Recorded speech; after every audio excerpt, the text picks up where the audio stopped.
শ্রী গৌরমণ্ডল ভূমি যেবা জানে চিন্তামণি।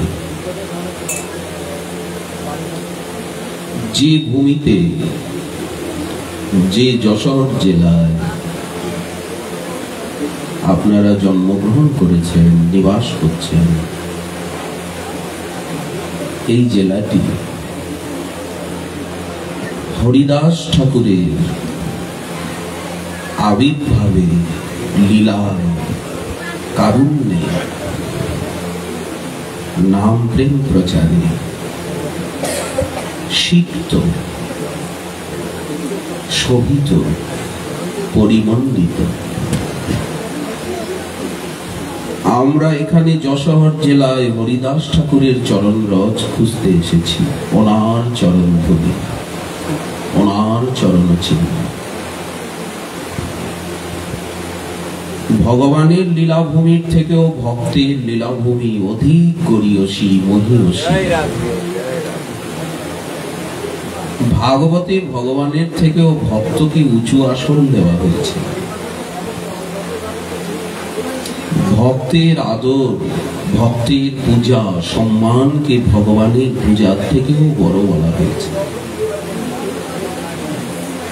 শুধু ভক্তের লীলাভূমি বলে নয়, ভগবানেরও লীলাভূমি এই যশোর জেলা। তার প্রমাণ চৈতন্য চরিতামৃত। নিত্যানন্দ প্রভু শ্রীমন মহাপ্রভুর আদেশে নীলাচল থেকে এসে গৌরমণ্ডলের এই সোনার বাংলার সর্বত্র নাম প্রেম প্রচার করে বেড়াচ্ছিলেন ভক্ত সঙ্গে। নাম প্রেম প্রচার করতে করতে নিত্যানন্দ প্রভু এই যশোর জেলাতে আসেন। নিতাই চাঁদের লীলাভূমি। যে রামচন্দ্র খান হরিদাস ঠাকুরের চরিত্রকে কলুষিত করার জন্য লক্ষহীরাকে প্রেরণ করেছিলেন, সেই যে বৈষ্ণব অপরাধ, নবাবকে কর দেয় না, ট্যাক্স দেয় না, দস্যুবৃত্তি করে রামচন্দ্র খান। নিতাই চাঁদ নাম প্রেম প্রচার করতে করতে এই যশোর জেলায় এসে সেই রামচন্দ্র খানের আবাসে তার গৃহে উপস্থিত হলেন। বাইরের দুর্গা মণ্ডপে, জমিদার বাড়ি, রাজবাড়ি, বহির প্রাঙ্গণে বিশাল দুর্গা মণ্ডপ, শক্তি আরাধনার দেশ। তো সেই দুর্গা মণ্ডপে এসে শ্রীমন নিত্যানন্দ প্রভু সপরিকর সেইখানে বিরাজমান হয়েছেন। লোকে লোকারণ্য, সংকীর্তন হচ্ছে। ভিতর থেকে রামচন্দ্র খান বলে পাঠালেন কোথায় নিতাই চাঁদের স্বাগত সৎকার করবেন। বাড়ির মালিক, দেশের জমিদার, দেশাধ্যক্ষ, তিনি বলে পাঠালেন যে এই দুর্গা মণ্ডপে গোসাইয়ের এত অল্প জায়গায় হবে না। ওদিকে গোয়ালপাড়া আছে, সেখানে গোয়ালদের বড় বড় গোশালা রয়েছে। গোসাই সেইখানে গিয়ে আসন জমা। বৈষ্ণব বিদ্বেষ। শ্রীমন নিত্যানন্দ প্রভু ভিতরে ছিলেন, এই কথা শুনে বললেন হ্যাঁ, এই আঙ্গিনায় এই দুর্গা মণ্ডপ আমাদের যোগ্য নয়,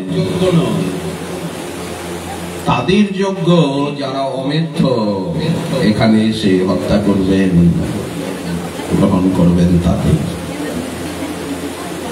এই বলে রুষ্ট হয়ে শ্রী নিতাই চাঁদ বললেন এই গ্রামে থাকবই না,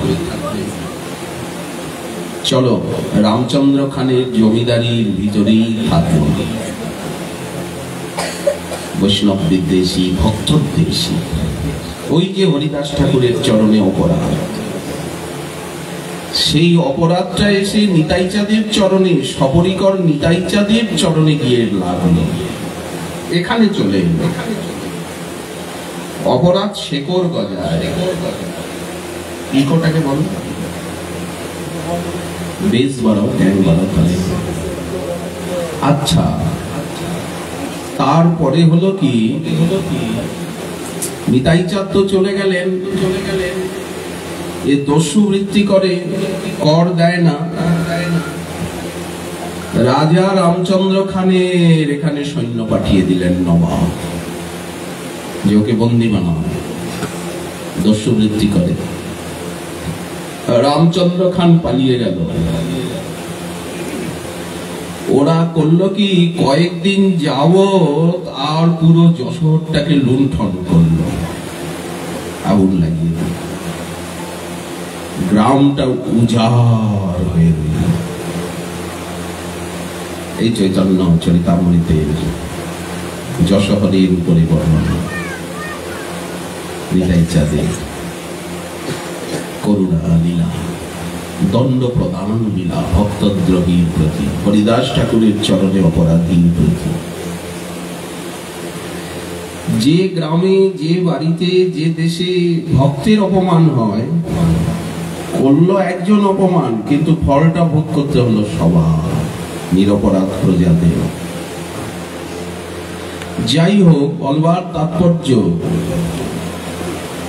এই যশোহর জেলা শ্রী নিতাই চাঁদের লীলাভূমি, হরিদাস ঠাকুরের লীলাভূমি, এবং আমাদের আচার্যকুল বরেণ্য শ্রী রূপ গোস্বামীপাদ এবং সনাতন গোস্বামীপাদের লীলাভূমি, বসতভূমি, বাসা এবং তাদের শ্রীপাঠ সাধন ভূমি, যশোহর জেলার ফতেয়াবাদ। আমরা বৃন্দাবনে বসে এসব কথা আলোচনা করি। আজ আমাদের ভাগ্য হলো সেই স্থানে এসে সেই স্থানের কথা কিছু বলবার। জয় রাধে, জয় রাধে। যখন শ্রী বৃন্দাবনে শ্রী রূপ সনাতন শ্রীজীব গোস্বামীপাদের চরিত্রের চারু চিত্রায়ন হয়, সেখানে আমরা এই সোনার বাংলাকে বরিশাল জেলার পাকলা চন্দ্রদ্বীপ শ্রী রূপ সনাতনের শ্রীজীবের জন্মভূমি, এই কথা আমরা বলে থাকি। যশোহরের ফতেয়াবাদে প্রেমবাগে তারা গৃহ নির্মাণ করেছিলেন, রাধাকুণ্ড, শ্যামকুণ্ড, উদ্যান, শ্রীমন্দির। সনাতন গোস্বামীপাদ এইখানেই ভাগবত প্রাপ্ত হন। রাত্রে স্বপ্ন দেখছেন, কখনো মহাপ্রভুর সঙ্গে তাদের কোনো সম্পর্ক হয়নি, গৌর অবতারের কথা তারা জানেননি। স্বপ্নে দেখছেন এক ব্রাহ্মণ, সকালে এক ব্রাহ্মণ শ্রীমদ ভাগবতে এনে বলছেন এই ভাগবত অধ্যয়ন কর। তখন সনাতন নামও হয় না,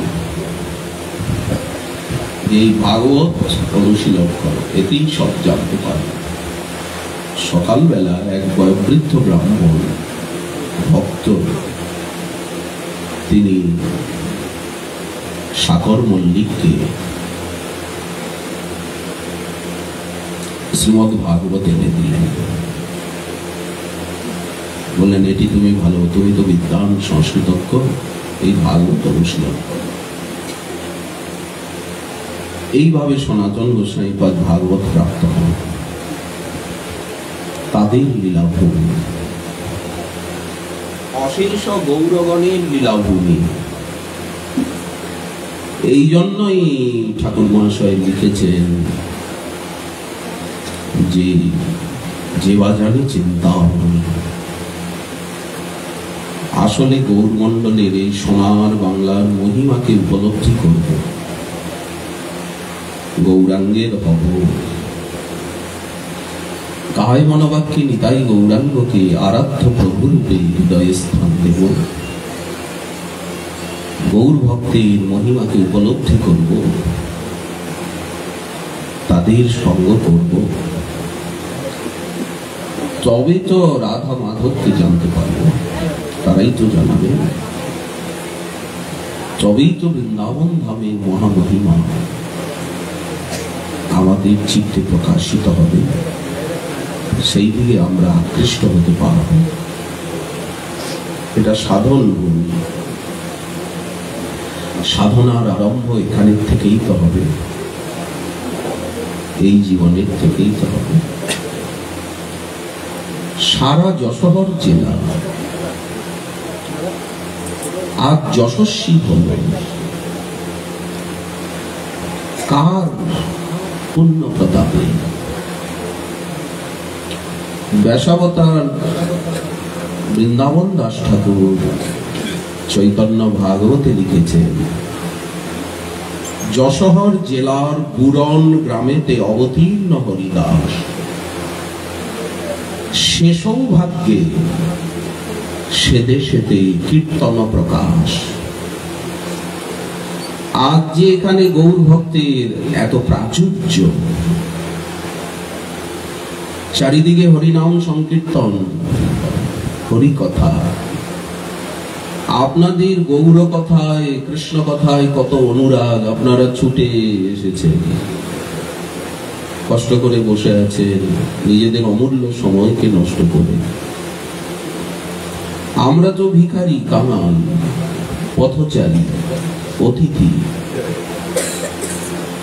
আপনারা আমাদের সামান্য দুটি প্রলাপ বিলাপ আলাপ শোনার জন্য এত কষ্ট করে সংক্ষিপ্ত পরিসরে আর গৃহকর্ম ফেলে এই যে উপস্থিত হয়েছেন, এই যে হৃদয়ের আকুতি, এই যে সংবেদন, এই যে হরিকথার প্রতি আপনাদের গভীর শ্রদ্ধা, এর মূলে রয়েছে হরিদাস ঠাকুরের।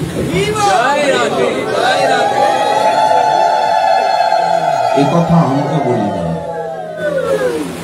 ব্যাসাবতার বলেছে। যশোহর জেলায় যারা যারা জন্মেছেন তারা তারা হরিদাস ঠাকুরের হয়ে গেছে। হরিদাস ঠাকুর তাদের সচরণে স্থান দিয়েছেন, আপন বলে অঙ্গীকার করে নিয়েছেন। জন্ম মাত্র কেন? আমরা যেখানেই থাকি না কেন জন্মভূমিকে কখনোই ভুলতে পারি না, অনাদর করতে পারি না। আমাদের এই শরীরটা ফুটবলের মতো গুরু বৈষ্ণব কৃপা করে লাথি দিয়ে বৃন্দাবনে ফেলে দিয়েছেন। ফুটবলটা যেমন লাথি দিয়ে ওই পুকুরের মধ্যে ফেলে দেয়। ভগবান শ্রীরামচন্দ্র তিনি অযোধ্যা ছেড়ে 14 বছর বনে বনে ঘুরেছেন, কিন্তু একদিনের জন্য, এক মুহূর্তের জন্য তিনি তার জন্মভূমি অযোধ্যা এবং মাতৃদেবী কৌশল্যাকে ভুলতে পারেননি। তিনি তো ভগবান, মর্যাদা পুরুষোত্তম।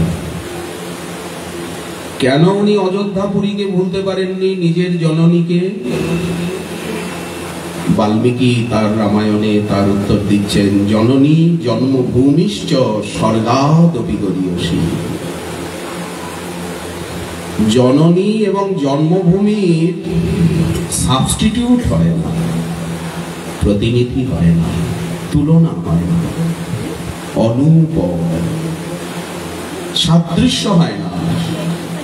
ওই জন্য মহাপ্রভু বাংলায় জন্মেছেন, বাঙালির ঘরে জন্মেছেন, শ্রীহট্টিয়ার ঘরে জন্মেছেন, আজীবন বাংলা ভাষায় কথা বলেছেন, বাঙালিকে আপন বলে স্বীকার করেছেন এবং সোনার বাংলাকে নিজের জন্মভূমি বলে মেনেছেন।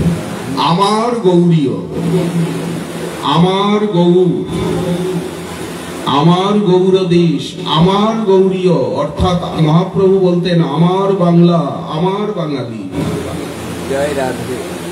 সন্ন্যাস নিয়েও মহাপ্রভুর কত চিন্তা। নিতাই চাঁদকে পাঠিয়ে দিলেন, মাতৃভূমিকে বলা যায়। ভগবান ভুলতে পেরেছেন? ব্রজনাথ ব্রজভূমির চিন্তা করছেন, উদ্ধবকে পাঠালেন। কেউ মাতৃভূমিকে ভুলতে পারে, অযোধ্যানাথ, নদিয়ানাথ। মাতাকে বলা যায়, মাতৃভূমিকে বলা যায়, মাতৃভাষাকে বিসর্জন দেওয়া যায়, ধুয়ে মুছে পরিষ্কার করা যায় মনের থেকে। নিতাই চাঁদকে পাঠিয়ে দিলেন, আমি তো সন্ন্যাস নিলাম, কিন্তু আমার গৌরমণ্ডলীর কি হবে, গৌর দেশবাসীর কি হবে? প্রভু কহেন নিত্যানন্দ, সব জীব হইল অন্ধ, কেহ তো না পাইল হরিনাম, এক নিবেদন তোরে তুমি নয়নে দেখিবে চারে। যাকে চোখের সামনে পাবে, যে তোমার চোখের সামনে আসবে, কৃপা করি তুমি তোমার শক্তি সঞ্চার করিয়ে, তোমার কৃপা শক্তি দিয়ে তাদেরকে হরিনাম নেওয়াবে। তাদের শক্তিতে না, তোমার শক্তিতে, তোমার শক্তিতে তাদেরকে কৃপা করি লওয়াইও না। প্রভু আমাকে ওই দেশে পাঠাবেন না। মহাপ্রভু বলছেন, কৃত পাপী দুরাচার পতিত পাষণ্ডিয়া, কেহ যেন বঞ্চিত না। দেখুন মহাপ্রভুর মনটা কিরকম। মহাপ্রভুর এই মনটা তো আমাদেরকে লাভ করতে হবে। মহাপ্রভুর এই মনটা যাতে আমাদের মনের ভিতরে এসে মিশে যায়, তবে তো আমাদের মন গৌরাঙ্গ গণের মন হবে। আর যদি নিজে খাবো, নিজে পড়বো, নিজে উদ্ধার হব, স্বার্থান্ধ, স্বার্থপর, সেলফিশ, এইরকম মন যদি হয়, সবাই মরো আর আমার উদর ভরো, তাহলে কি গৌর বলার, নিতাই বলার, কৃষ্ণ বলার যোগ্য হব কি আমি? মহাপ্রভু বলছেন, কৃত পাপী দুরাচার পতিত পাষণ্ডিয়ার, কেহ যেন বঞ্চিত না হয়। সমন বলিয়া ভয়, জীবে যেন নাহি রয়, সুখে যেন হরিনাম লয়। দেখুন মহাপ্রভুর করুণা। মহাপ্রভু বলছেন, সকলে সুখে স্বাচ্ছন্দ্যে নির্বিঘ্নে সুস্থ অবস্থায় যাতে হরিনাম নেয়। এর দ্বারা বোঝা যাচ্ছে যে মহাপ্রভু আমাদিগকে দুঃখ ব্যথা বেদনার মধ্যে দিয়ে হরিনাম নেওয়াতে চাইছেন না, সুখ সুবিধা স্বাস্থ্য স্বচ্ছন্দের ভিতর দিয়ে হরিনাম নেওয়াতে চাইছেন। সুখে যেন হরিনাম লয়। দেখুন বাঙালির প্রতি ওনার কত মমত্ববোধ, আত্মীয়তা, সকলকেই কৃপা করছেন, কিন্তু জন্মভূমির প্রতি এবং জন্মভূমির অধিবাসীর প্রতি ওনার বিশেষ কৃপা। কুমতি তার্কিক জন, পড়ুয়া পাষণ্ডী গণ, তারা জন্মে জন্মে ভক্তি বিমুখ। কৃষ্ণ প্রেম দান করি বালক বৃদ্ধ পুরুষ নারী। কুমতিদের দেবে, তার্কিক, পড়ুয়া, পাষণ্ডী সকলকে দেবে, বালকদের দেবে, বৃদ্ধকে দেবে, পুরুষকে দেবে, নারীকে দেবে। তাহলে কেউ বাদ পড়ল? আমাদের তালিকা কি ওর ভিতরে নাই? আমাদের নামটা ওখানে ওঠেনি? তুমি খণ্ডাই ও সবার, এই যে নাম সংকীর্তন, মহাপ্রভুই তো এর আবিষ্কারক। এইরকম খোল করতালে মধুর নাম সংকীর্তন কে এনেছেন, কে দিয়েছেন? মহাপ্রভু এনেছেন, নিতাই চাঁদ বিলিয়েছেন, সীতানাথ সংকল্প করেছেন। তবে তো আমরা পেয়েছি গোলকে প্রেমধন হরিনাম সংকীর্তন, রতিনা জন্মিল কেন তার। নাম সংকীর্তন রসে তুমি ভাষাইও গৌর দেশে। শ্রীপাদ এমন নাম সংকীর্তনের প্রচার করো যেন গৌরমণ্ডল নাম সংকীর্তন দিতেই, প্রেমানন্দ দিতেই তো গৌর অবতার। অক্রধ পরমানন্দ নিত্যানন্দ রায়। নাম সংকীর্তন রসে, এই নিতাই চাঁদের লীলা ভবি, এই অংশগুলি, এগুলি সব যশোদরে ছিল একসময়। এতটুকু ছিল না। অর্ধেকটা যশোর এখন ওই দিকে চলে গেছে, অর্ধেকটা এদিকে আছে। আমরা ইতিহাসের থেকেই এসব কথা পাই। নাম সংকীর্তন রসে ভাষাইও গৌর দেশে, তুমি পূর্ণ করো সবাকার আস। নীলাচলের থেকে মহাপ্রভু পাঠিয়ে দিচ্ছেন নিতাই চাঁদকে। হেন কৃপা অবতারে উদ্ধার নাই নহিল যারে, কি করিবে বলরাম দাস। সেই নিতাই চাঁদের কৃপাভূমি, লীলাভূমি, সেই কৃপামৃত লীলামৃতের যে বৃষ্টি আপনাদের মাথার উপরে এখনো হচ্ছে, তবেই তো আপনারা কৃষ্ণ ভক্তিতে এত অগ্রণী, আপনাদের এত আকর্ষণ, এত রুচি। এই ভূমির কৃপা, এই আকাশ বাতাসের কৃপা, এই জলের কৃপা। মাতৃভূমি যেমন মাতার কৃপাটা স্বাভাবিক, তেমনি মাতৃভূমির কৃপাও স্বাভাবিক। এটা আমাদের ভাগ্য। হরিদাস ঠাকুর যে স্থানে জন্মেছেন তার মাতৃভূমি, নিশ্চয়ই সেই ভূমিবাসী হরিদাস ঠাকুরের একান্ত প্রিয় নিজজন। আপনি যেইখানেই থাকুন, সাধু সন্ন্যাসী হয়ে যে দেশেই যান, কিন্তু আপনার জন্মভূমির থেকে কেউ যদি আসে, আপনার মাতৃভাষা যদি কেউ বলে, তখন আপনার কত ভালো লাগে না? আমার যশোরেরই লোক, তাই না? যশোরে, আপনি যশোরে। এইবার তাহলে মাতৃভূমি, মাতৃভাষা এর কৃপা আমাদের স্বাভাবিক। এই জন্য এই দেশে যারা যারা জন্মগ্রহণ করেছেন তারা সকলে হরিদাস ঠাকুরের গণ, হরিদাস ঠাকুরের জন, হরিদাস ঠাকুরের কৃপা ভাজন। যেমন বাঙালি মাত্রেই, এপার বাংলা হোক ওপার বাংলা হোক, যতদূর বাংলা ভাষা, বাংলা অক্ষর, এই ততদূর বাংলায় যারা যারা জন্মেছেন তারা যেমন মহাপ্রভুর কৃপার ভাজন, জন্ম মাত্রে মহাপ্রভুর কৃপার ভাজন, নাম প্রেমের সুযোগ্য ভাজন। আজও বাঙালির মতো কেউ হরি মহামন্ত্র সংকীর্তন করতে পারে না। সারা বিশ্বে সর্বত্র মহামন্ত্র সংকীর্তন হয়, কিন্তু বাঙালিগণ যেভাবে যখন মহামন্ত্র সংকীর্তন করবে, বাঙালির মতো খোল কেউ বাজাতে পারবে, করতাল কেউ বাজাতে পারবে, অন্যেরা তো ঢোলক বাজাবে। এই যে হরিনাম সংকীর্তন এইভাবে বাঙালির মতো কেউ করতে পারে না, বাঙালির মতো এরকম রন্ধন শিল্প কেউ করতে পারে না। এই জন্য বিশ্বে যত যত জায়গায় বড় বড় মন্দির রয়েছে, হরিনাম সংকীর্তন হচ্ছে, রন্ধন হচ্ছে, প্রায় করে পূজারী, ঠাকুর সেবা প্রায় বাঙালি ভক্তগণই করছেন। যারা যারা করছেন তাদের শরীরটা প্রায় করে বাঙালি শরীর। সে তারা বাংলা বলুন নাই বা বলুন, নিজের পরিচয়কে গোপন করুন, কিন্তু শরীরটা বাঙালি, ভাষাটা বাংলা। এই হচ্ছে কৃপা, জন্ম মাত্রে কৃপা। সোনার বাংলায় জন্মালেই মহাপ্রভু নিতাই চাঁদের কৃপা ভাজন হবেন তিনি। আর এই যশোরে, এই বাংলাদেশে জন্মানো মাত্র তিনি হরিদাস ঠাকুরের গণ হবেন। তিনি কৌপিন পড়ুন নাই বাপু, তাহলে কত সহজ হয়ে গেল না রাস্তা। হরিদাস ঠাকুরের হয়ে আপনারা জন্মেছেন, এখন যদি হরিদাস ঠাকুরকে গুরু মানতে পারেন জীবনে, আমরা হয়তো বাইরে কোন মহান্ত গুরুর আশ্রিত, কারো আশ্রিত, প্রত্যেকেই নিজ নিজ ব্যষ্টি গুরু রয়েছেন, মহান্ত গুরু রয়েছেন, ভক্ত স্বরূপ গুরু রয়েছেন, কিন্তু গুরুরও তো গুরু আছে। পরম গুরু, পরাৎপর গুরু, পরমেষ্ঠী গুরু, সবার উপরে তো জগৎগুরু, সবার উপরে তো আচার্য।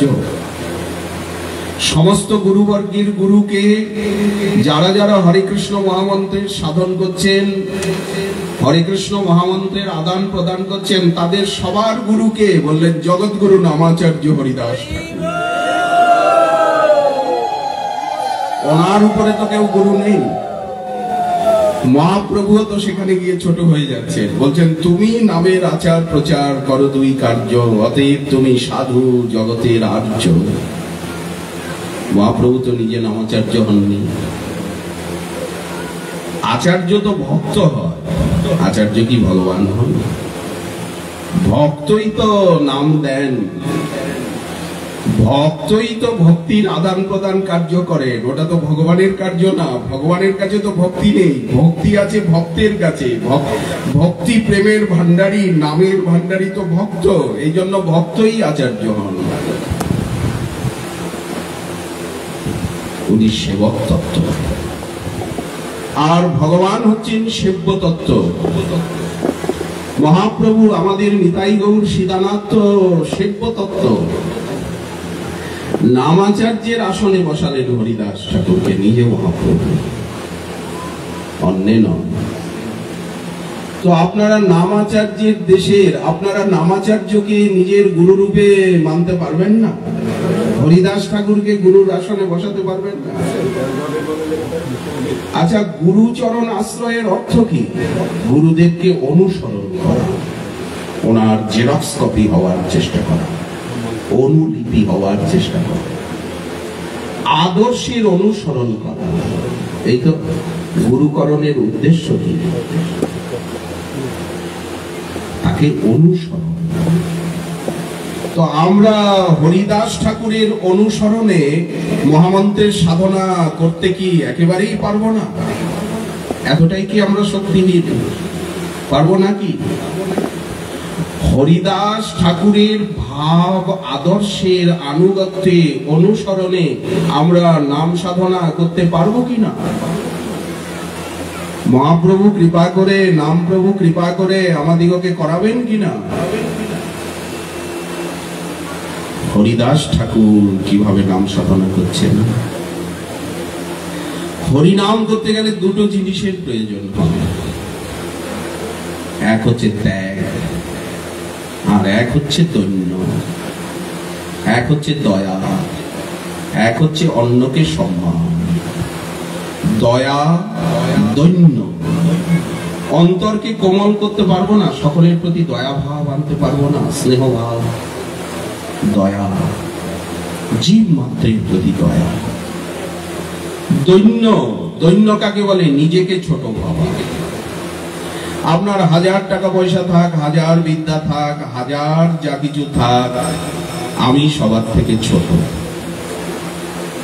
এই ভাবটা আনতে পারবো না। আমি সকলের কৃপার পাত্র, সকলের দয়া চাই, সকলের কৃপা চাই, সকলের চরণধুলি চাই, সকলের চরণামৃত আমার প্রয়োজন। এই ভাবকে বলে দৈন্য ভাব। ছোট হলেই তো সমস্ত জলগুলো গিয়ে ওইখানেই জমবে। বাংলাদেশের সুনামগঞ্জ জেলাটা নিচু, হাওড় হাওড়ে ভরা।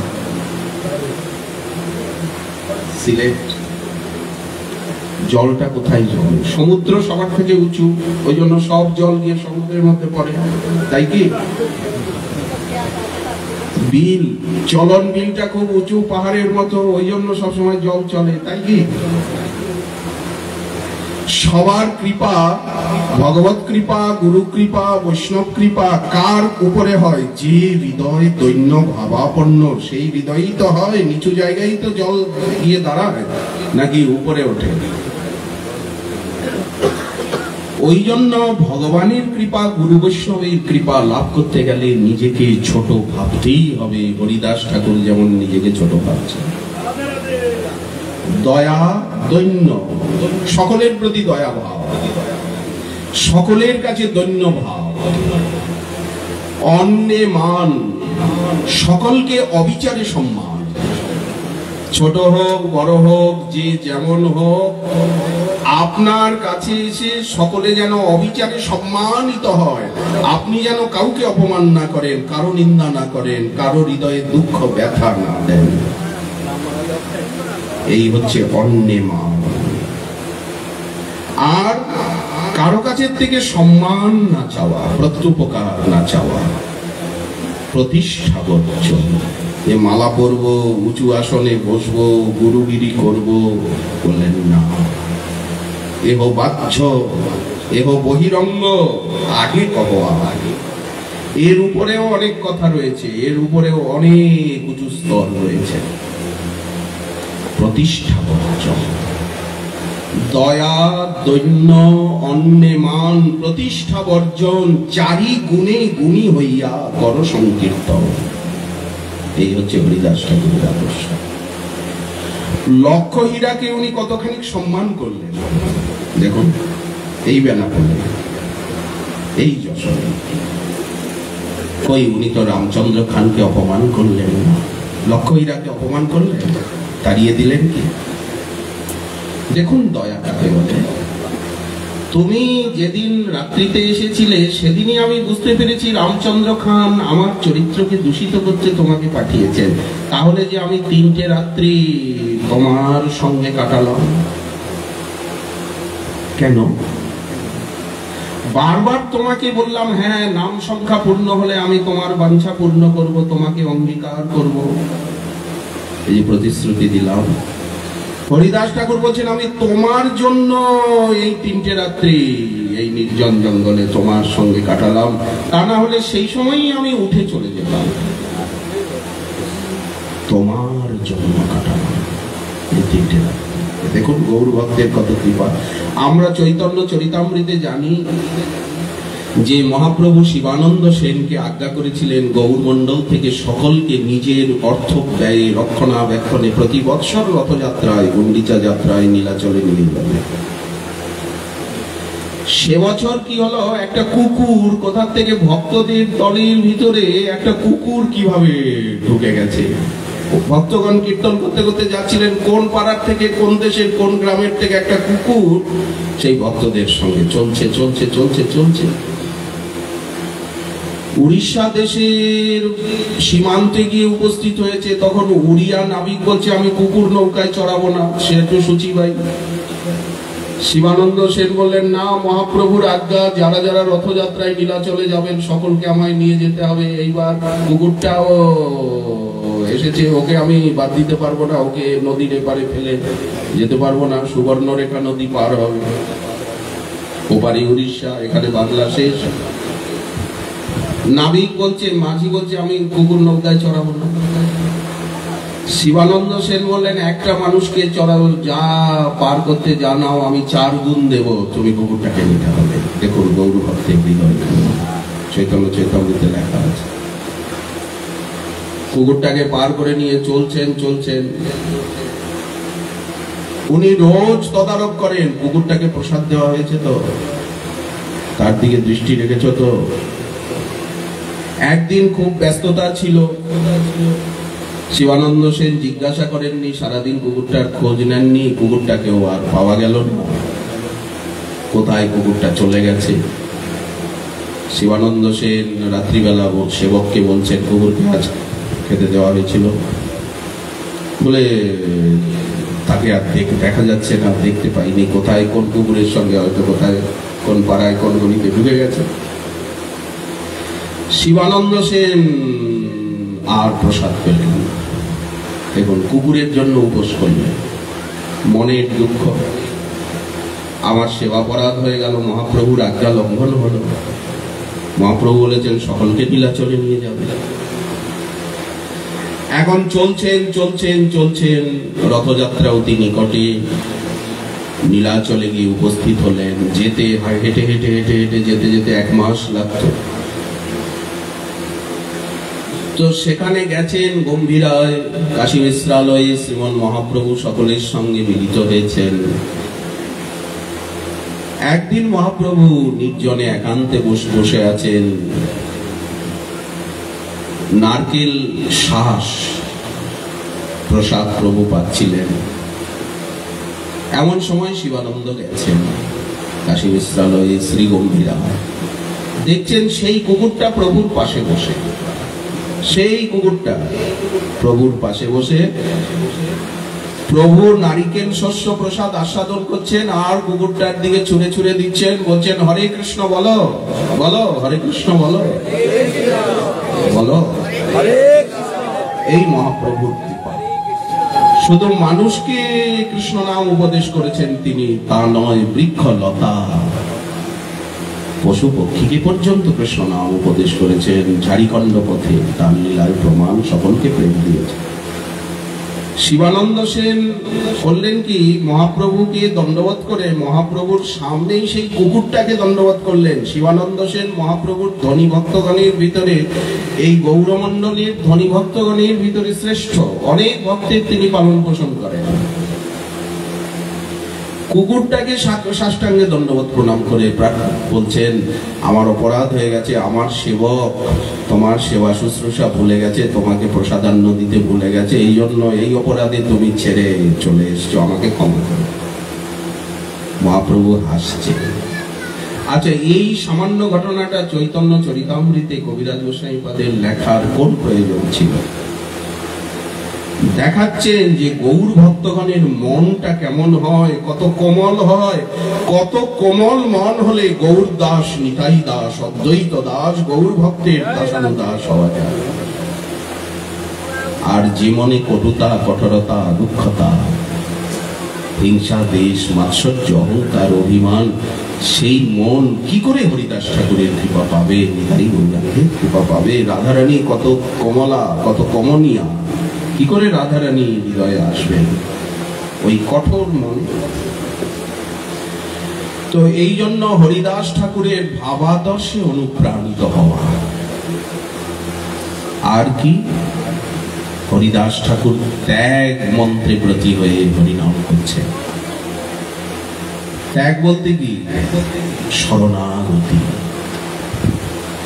গৌর চরণে শরণ নিয়ে, কৃষ্ণ চরণে শরণ নিয়েই ভজন করা।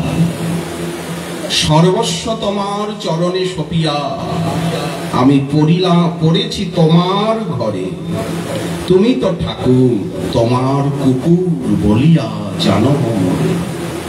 এই হচ্ছে ত্যাগ। তোমার সংসারে সংসারী হবে।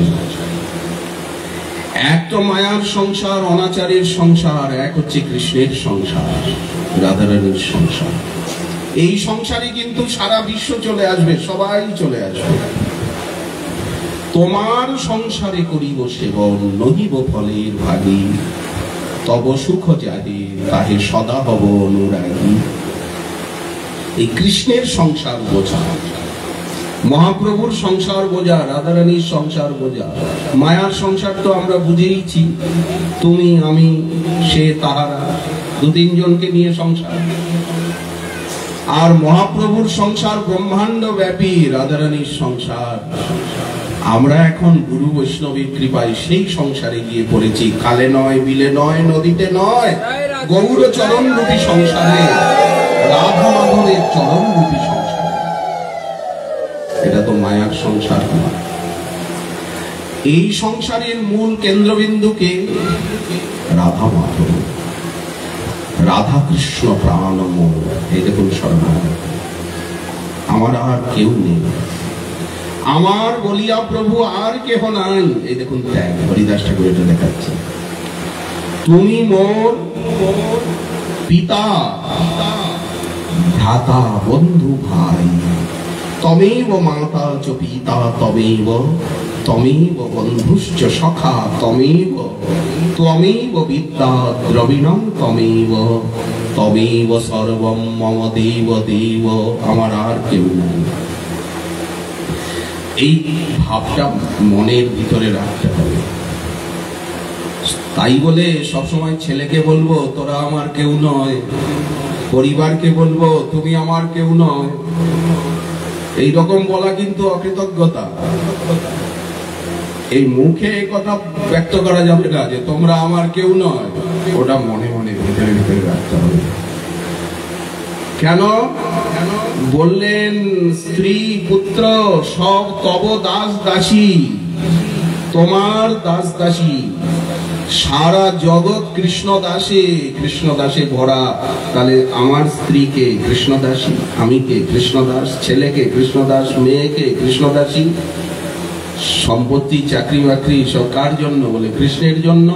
তোমার সংসারে আমি উপার্জিত ধন তোমার সেবার জন্য ব্যয় করবো আমি। তাহলে ব্যবসা বাণিজ্য সব ভজন হয়ে গেল, ঝগড়া করাও ভজন হয়ে গেল। ক্রোধ ভক্ত দেশী জনে, লোভ সাধু সঙ্গে হরি কথা, মোহ ইষ্ট লাভ বিনে, মদ কৃষ্ণ গুণগানে, আমি নিযুক্ত করিব যথা তথা, কাম কৃষ্ণ আরাধনে। তাহলে ক্রোধ করা, ঝগড়া করাটাও ভজন, ব্যবসা বাণিজ্য করাও ভজন। তোমার সংসারে আমি বিষয় প্রহরী।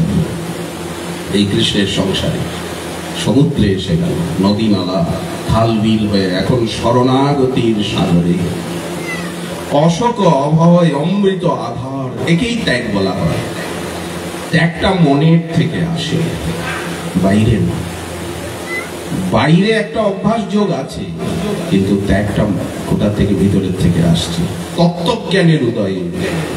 কৃপার থেকে আসছে তত্ত্বজ্ঞান, সেই তত্ত্বজ্ঞানের উদয়ে অন্তরে ত্যাগ আসছে। আমার বলিয়া প্রভু আর কেহ নাই, অশোক অভয় অমৃত আধার, তোমার চরণোদয়, সে চরণে আজ লভিয়া বিশ্রাম, আমি ছাড়িনু ভবের ভয়। আর কোনো ভয় নাই। গোবিন্দের চরণে শরণ নিলে তো আর কোনো ভয় নাই। আমি তোমার হয়ে গেছি, আমি তোমারই, আমি তোমার ছাড়া আর কারণ নই। এই হচ্ছে শরণাগতি। রাধা কৃষ্ণ প্রাণ মোর যুগল কিশোর, জীবনে মরণে গতি আর নাহি মোর। আমরা গাই না? এই হচ্ছে শরণাগতি। শরণাগতি ত্যাগ ছাড়া, এই অজ্ঞানতাকে ত্যাগ না করলে তো শরণাগতি আসছে না। শরণাগতির দুটো লক্ষণ রয়েছে। এক হচ্ছে আমার আর কেউ নাই, এই জ্ঞান আমার আর কেউ নাই। যদি কেউ থাকে তাকে ত্যাগ করা, অন্যাশ্রয় ত্যাজনে নয়। এতদিন অনেকেই ছিল, অনেকের প্রতি ভরসা ছিল, এখন সেই ভরসাটা সরে গেল, উঠে গেল। আমি আর কারো আশ্রয় নেব না, কোন দেব দেবীর আশ্রয় নেব না, কোন আর কারো আশ্রয় নেব না। না বুঝিব দেবী দেবা, এই তো অনন্য ভক্তি কথা। একমাত্র সর্বেশ্বর সর্বারাধ্য স্বয়ং ভগবান, অখণ্ড অদ্বয় তত্ত্ব গোবিন্দেরই আশ্রয়, অজ ভব তাহার কিঙ্কর। এই হচ্ছে সনাতন ধর্মের মূল রহস্য, গোবিন্দের আশ্রয়, আর কারো আশ্রয় না। জন্ম জন্ম আশ্রয় নিয়েছি অনেক ব্যক্তি, বলেন এখন সব আশ্রয়কে ত্যাগ করে এখন ভক্তির আশ্রয়, হরিনামের আশ্রয়, আর জ্ঞান কর্ম যোগ কিছুর আশ্রয় না। এই হচ্ছে অনন্য আশ্রয়। হরিদাস ঠাকুর সেটা দেখাচ্ছেন। এই অনন্য আশ্রয়কেই ত্যাগ বলা হয়। তোমার ভক্তির বাধক যা, তাকে তো ত্যাগ করতেই হবে, এটা ভক্তির বাধক। আনুকূল্যস্য সংকল্প প্রাতিকূল্য বিবর্জন। কৃষ্ণ ভক্তির প্রতিকূল যাহা, তাহা দৃঢ়ভাবে ত্যাগিব। কৃষ্ণ ভক্তির অনুকূল যাহা, সেগুলোকে স্বীকার করা। যেমন সেবাপরাধ, নামাপরাধ, ধামাপরাধ, বৈষ্ণব অপরাধ আদি কৃষ্ণ ভক্তির প্রতিকূল, সেটাকে ত্যাগ, বর্জন, অঙ্গীকার। যেমন বিষয় উপভোগ কৃষ্ণ ভক্তির প্রতিকূল, জীব হিংসা প্রতিকূল, নিষিদ্ধাচার প্রতিকূল, নিষিদ্ধাচার কুটকুটিনাটি, জীব হিংসন, এই ভক্ত এগুলোকে ত্যাগ করছেন। হরিদাস ঠাকুর সেই ত্যাগের আদি আদর্শ দেখাচ্ছেন জগৎকে। আচ্ছা, অসাধু সঙ্গকে ত্যাগ করছেন। অসাধু সঙ্গেতে ভাই কৃষ্ণ নাম নাহি হয়, নামাক্ষর বাহিরায় বটে, সে তো কভু নাম নয়। হরিনাম করিবে যদি ভাই সাধু সঙ্গ করো, ভক্তি মুক্তি সিদ্ধি বাঞ্ছা দূরে পরিহর। 10 অপরাধ তজ মান অপমান, অনাসক্তে বিষয় ভুঞ্জ লহ কৃষ্ণ নাম। এই তো কৃষ্ণ নাম করার পরিপাটি। আচ্ছা, আমি যখন কৃষ্ণচরণে শরণাগত হলাম, আমি যখন প্রভুর দাস হলাম, তখন প্রভু রজগুণ তমগুণকে পছন্দ করেন না। ওই জন্য রাজসিক তামসিক বস্তুর থেকে, ব্যক্তির থেকে ভক্ত আপনা আপনি চুপচাপ সরে আসছেন। কেন? আমাদের প্রভু রাজসিকতা, রজগুণ, তমগুণকে পছন্দ করেন। শ্রীমদ্ ভগবদ গীতায় গুণত্রয় বিভাজ্য, দৈবাসুর সম্পদ বিভাজ্য, তাই বলছেন আমাদের প্রভু তিনি রাজসিকতা, তামসিকতা, রজগুণ, তমগুণকে পছন্দ করেন না। আচ্ছা, আমি যখন প্রভুর দাস, তখন প্রভুকে নিবেদন না করে, ভোগ না লাগিয়ে কিছু পেতে পাচ্ছি না, অপ্রসাদী কিছু পেতে পাচ্ছি না। রাজসিক, তামসিক, অমেদ্য আদি বস্তু প্রভুর ভোগ লাগে না, অতএব সেটাকে গ্রহণ করতে পারছি না। আপনা আপনি ত্যাগ এসে যাচ্ছে না প্রভুর সুখের জন্য। একেই বলা হচ্ছে কৃষ্ণ বৃত্তে ভোগ ত্যাগ, কৃষ্ণের প্রীতির জন্য। তা নাহলে শরণাগতি দাঁড়াচ্ছে না, না শরণাগতি টিকছে না। আমার প্রভু এগুলি পছন্দ করেন না, তো সেগুলি আপনা আপনি ত্যাগ করতে ইচ্ছা হচ্ছে। অপ্রসাদী কোনো বস্তু ভক্ত গ্রহণ করতে পারছে না, যা প্রভুর ভোগ লাগে না, শরণাগত যিনি ভক্ত তিনি সেটা গ্রহণ করতে পারছেন কি? অপ্রসাদী, রজগুণ, তমগুণ, তামসিক, অমেধ্য কিছু অসৎসঙ্গ করতে পারছেন কি? অসৎসঙ্গ ত্যাগেই বৈষ্ণব আচার। তাহলে ত্যাগ এসে যাচ্ছে। তাহলে হরিদাস ঠাকুর আমাদিগকে কি দেখাচ্ছেন? ত্যাগের মার্গ দেখাচ্ছেন। ত্যাগ ছাড়া এই হরিনাম কীর্তন হবে না, নিতাই গৌরাঙ্গের ভজন হবে না, রাধারানীর ভজন হবে? হবে কি? দেহ, মন, প্রাণ, বাণী, বুদ্ধি, ইন্দ্রিয় পবিত্র না হলে রাধারানীর ভজন হবে? মহাপ্রভুর ভজন হবে? হরিদাস ঠাকুরের পাশে গিয়ে দাঁড়াতে পারবো? আর দৈন্য, ত্যাগ এবং দৈন্য হরিদাস ঠাকুর দেখাচ্ছেন কিরকম দৈন্য।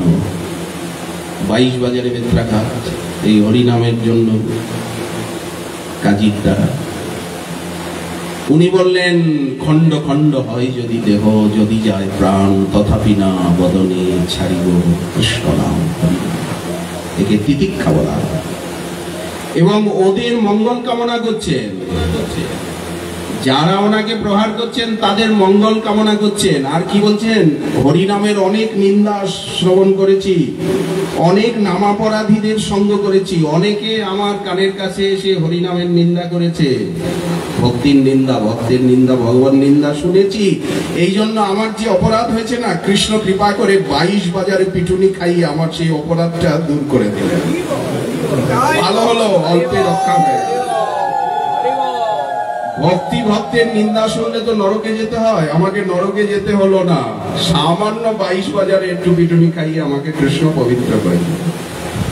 এই কথা কাকে বলছেন? মহাপ্রভুকে বলছেন। তখন মহাপ্রভু বলেন, হরিদাস এই দেখো, এই আমার পিঠটা দেখো। মহাপ্রকাশে হরিদাস ঠাকুর দেখছেন মহাপ্রভুর পিঠে সব বেদের চিহ্নগুলো, যত বেদ মেরেছে ওনাকে, সব বেদের আঘাতগুলো মহাপ্রভুর পিঠে। মহাপ্রভুর পিঠটা লাল। হরিদাস, তোমার দেহ তো আমার দেহ, আর তুমি তো একান্ত ভাবে আমার শরণাগত, আমার নাম পরায়ণ। এই জন্য তোমাকে যখন বেদ মারছে তখন আমি সেখানে গিয়ে পড়ে যাচ্ছি, আমার পিঠে আঘাত লাগছে। যেমন দৃষ্টান্ত, অর্জুনকে কুরুক্ষেত্রের রণাঙ্গনে ভীষ্ম পিতামহ যত চোখা চোখা বাণ ছুটছেন, অর্জুন তো পেছনে আছে, সামনে তো সারথি কৃষ্ণ। কৃষ্ণ করছেন কি? এই দিকের থেকে বাণ আসছে, এই দিকের থেকে আসছে, এইদিকে। এই যে সব বাণগুলো শ্রীকৃষ্ণের দেহে এসে কৃষ্ণের দেহকে বিদ্ধ করছে, অর্জুনকে দেখাচ্ছে আমার থেকে আমার ভক্ত প্রিয়। ভাগবতী উদ্ধবকে বললেন কত প্রিয়, অকিঞ্চন নিষ্কিঞ্চন ভক্ত। হে উদ্ধব, তোমার মতো সর্বত্যাগী ভক্ত আমার কত প্রিয়। বললেন আমার পুত্র হয়েও ব্রহ্মা আমার তত প্রিয় নয়। ন তথা আমি প্রিয়তম আত্মজনী ন শঙ্কর। শ্রীমান মহাদেব আমার স্বরূপভূত হয়েও আমার এত প্রিয় নয়। আমি মহাদেবকে এত ভালোবাসি না, ব্রহ্মাকে এত ভালোবাসি না। নচ শঙ্কর সন। আমার বড় বড় দাদা শঙ্কর্ষণ বলদেবও আমার অত প্রিয় নয়, তাকেও আমি অত চাই না। এমনকি আমার অনপায়িনী শ্রী, আমার শক্তি কমলাও আমার এত প্রিয় নয়, লক্ষ্মী দেবী আমার এত প্রিয় নয়। এমনকি আমিও আমাকে তত চাই না, তত ভালোবাসি না তোমার মতো ভক্তকে। হে উদ্ধব, আমি যত ভালোবাসি তথা মে প্রিয়তম আত্মজ নির্ন শঙ্কর নচ শঙ্কর্ষণ ন শ্রী নৈবাত্মা চ যথা ভবান। সাধব হৃদয়ং মধ্যং, দুর্বাসাকে বলছেন বৈকুণ্ঠনাথ অম্বরীশ উপাখ্যানে, সাধব হৃদয়ং মধ্যং সাধুনাং হৃদয়ন্তহং মদন্নতে ন জানন্তি নাহং তেভ্য মনাগপি। ভক্ত ভগবানের কত প্রিয়, ভক্তির হৃদয়ে কৃষ্ণের সতত বিশ্রাম। তো হরিদাস ঠাকুর কিভাবে দৈন্যের যাজন করছেন? অদ্বৈত প্রভু কুবের পণ্ডিতের যে বাৎসরিক তিথি, পিতার বাৎসরিক তিথিতে সমস্ত শান্তিপুরের কুলিয়ার ব্রাহ্মণগণ নিমন্ত্রিত। হরিদাস ঠাকুর সেখানে কিছুতে যাবেন না। জোর করে চ্যাংদোলা করে হরিদাস ঠাকুরকে সবার মাঝে নিয়ে গিয়ে উচ্চ আসনে বসিয়ে দিয়েছেন, সবার আগে মালা চন্দনে বিভূষিত করেছেন এবং শ্রেষ্ঠ অর্ঘ্যপাত্র ভোজ্যপাত্র নিয়ে হরিদাস ঠাকুরকে দিয়েছেন। আবার যখন প্রসাদ পাওয়াবেন, সমস্ত ব্রাহ্মণগণ বসেছেন, সবার মাঝখানে উত্তম আসন দিয়ে জোর করে হরিদাস ঠাকুর তো কান্নাকাটি করছেন, কাঁপছেন, তুমি এটা কি করছো, তুমি এটা কি কর, বেদ পঞ্চানন হয়ে তুমি একজন সমাজপতি হয়ে তুমি, আমি ছোট জাত, আমি নিচু জাতি,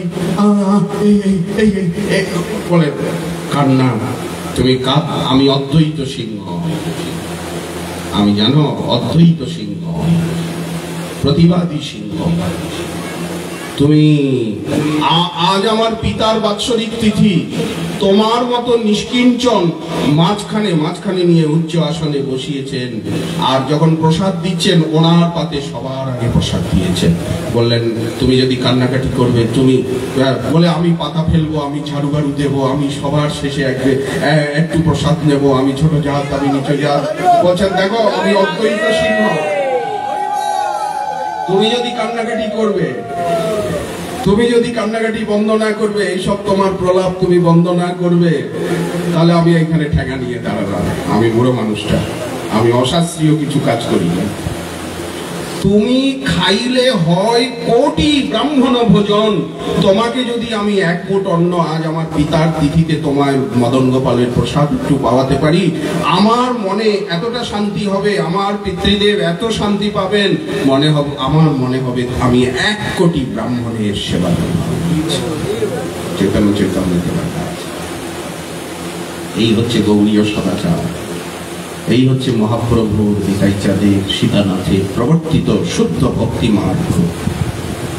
এই মার্গকে কায় মনোবাক্যে বোঝা, হৃদয়ঙ্গম করা এবং এই বিশুদ্ধ প্রেম ভক্তির মার্গে নিজে চলা এবং হাজার লক্ষ মানবকে এই দিকে উদ্বুদ্ধ করা, এইটি শ্রী চৈতন্য মনোভীষ্ট, মহাপ্রভুর মনোভীষ্ট এবং আমাদের প্রত্যেকের একান্তভাবে কর্তব্য।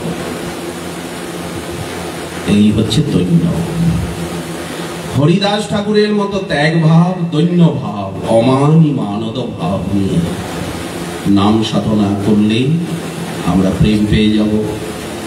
আগে যা যা কিছু পাওয়ার আছে, বক্তব্য আছে, মহাপ্রভু বললেন তপন মিশ্রকে, এই বাংলাদেশে মহাপ্রভুর প্রথম শিষ্য হচ্ছেন তপন মিশ্র। মহাপ্রভু একবারই বাংলাদেশে এসেছেন লক্ষ্মীপ্রিয়ার পানি গ্রহণের পর, বিষ্ণুপ্রিয়া দেবীর বিবাহের পূর্বে। তখন তপন মিশ্র এসে একটা দিব্য স্বপ্ন দেখে মহাপ্রভু, তখন মহাপ্রভু নন, তখন নিমাই পণ্ডিত, তার চরণে শরণাগত হলেন। এই বাংলাদেশেই মহাপ্রভু প্রথম মহামন্ত্র উপদেশ করলেন তপন মিশ্রকে, প্রথম শিষ্য করলেন মহাপ্রভু মহামন্ত্র।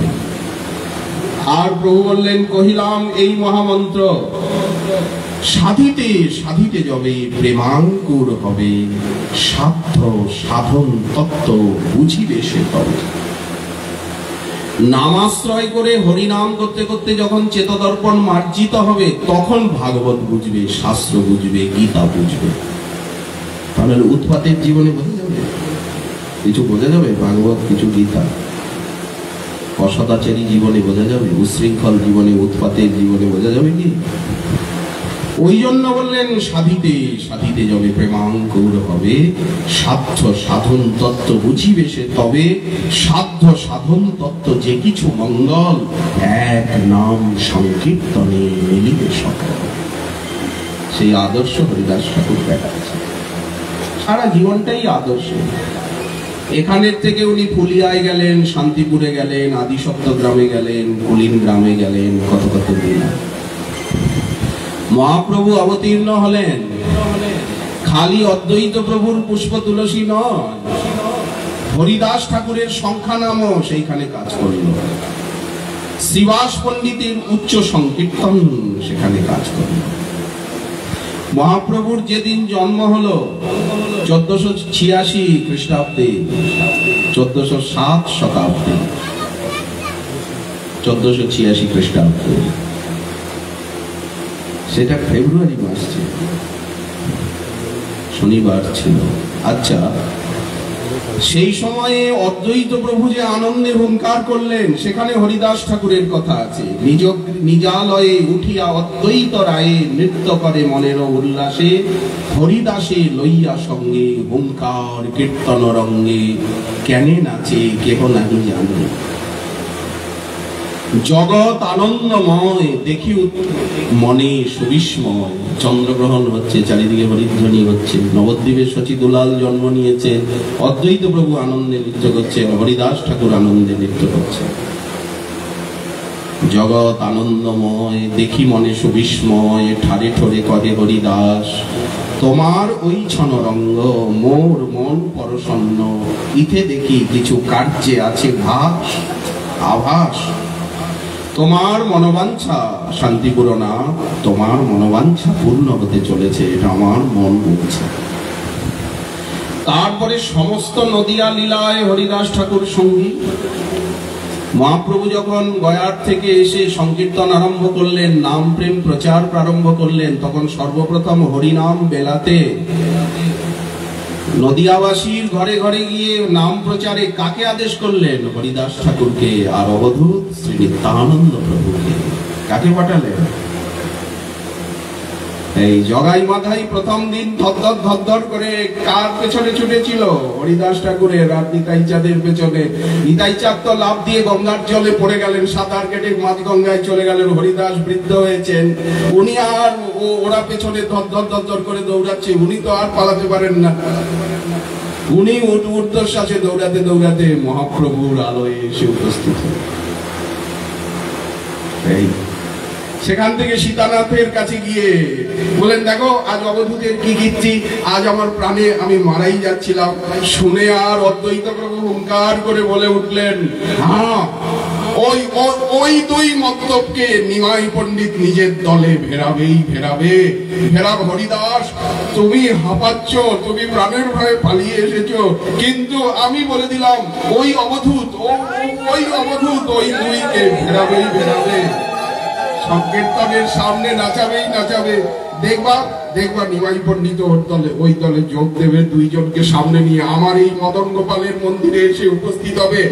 আমি এখানে অসদাচার করতে দেব না, আমি এখানে পা রাখতে দেব না দুই মন্দক, দুই খুনিকে। মানে সীতানাথের লীলা, ওনার কথাবার্তাই এরকম ঘোরানো পেঁচানো, এই লীলা। তারপরে মহাপ্রভুর সন্ন্যাস লীলার পরে উনি দক্ষিণ ভারত ভ্রমণ করে এলেন। নীলাচলে 18 বছর স্থির ভাবে মহাপ্রভু থাকলেন, আর কোথাও যান না। 18 বর্ষ প্রভুর নীলাচলে স্থিতি। হরিদাস ঠাকুর স্থির ভাবে গিয়ে নীলাচলে গিয়ে রইলেন। আর হরিদাস ঠাকুর নীলাচলের থেকে এদেশে আসেননি। মহাপ্রভুর প্রত্যেকটি নীলাচল লীলার সাক্ষী এবং সঙ্গী উনি। আমাদের শ্রী রূপ সনাতনাদি আচার্যপাদগণ নীলাচলে গিয়ে কার কাছে থাকেন? হরিদাস ঠাকুরের কাছে। আমাদের রূপ সনাতনাদি আচার্য পাদগণ তারা কার ভাব এবং আদর্শ নিলেন? হরিদাস ঠাকুরের। স্বরূপ সনাতন রূপ রঘুনাথ ভট্ট যুগ ভূগর্ভ শ্রীজীব লোকনাথ, তারা কার আদর্শ নিলেন? সবাই হরিদাস ঠাকুরের আদর্শ নিলেন। মহাপ্রভুর ভক্তগণের দুটি ধারা গঙ্গা যমুনার মতো, এক হচ্ছে ত্যাগী ভক্তের ধারা, এক হচ্ছে গৃহী ভক্তের ধারা। এই ত্যাগী ভক্তের ধারায় আদিকে হরিদাস ঠাকুর, তারপরে কে বলেন লোকনাথ গোস্বামী, ভূগর্ভ গোস্বামী। ও আমরা তো ভুলেই গেলাম, যশোহর জেলার তালখনি গ্রামে পদ্মনাভ চক্রবর্তীর পুত্র রূপে লোকনাথ গোস্বামী পদাবির্ভূত। এই এক এক করে মনে করে, একবারে সব পড়ে না, টানতে টানতে ফাইল বেরো। কিন্তু লোকনাথ গোস্বামী প্রভুর দেশ, শ্রী রূপ সনাতন প্রভুর দেশ, হরিদাস ঠাকুরের দেশ। কত কত মহাপুরুষ 500 বছরে জন্ম নিয়েছেন, সাধন সিদ্ধ নিত্য সিদ্ধ সাধক প্রবর্তক কে জানে। হরিদাস ঠাকুর নীলাচলে স্থির ভাবে রয়ে গেলেন। মহাপ্রভু নিত্য জগন্নাথ দর্শন করে হরিদাস ঠাকুরকে দর্শন করতে আসেন। মন্দিরে যা প্রসাদ পান, মালা চন্দন পান, সব এনে ঠাকুরকে দেন। ঠাকুর তো শ্রীমন্দিরে যান না, দৈন্য ঘরে ঠাকুরের সঙ্গে ইষ্টগোষ্ঠী করেন। এটা মহাপ্রভুর নিত্য নিয়ম। মহাপ্রভু নিজে মহাপ্রসাদ অন্ন রোজ ঠাকুরকে পাঠান। ঠাকুরের সেবা মহাপ্রভু নিজে করেন।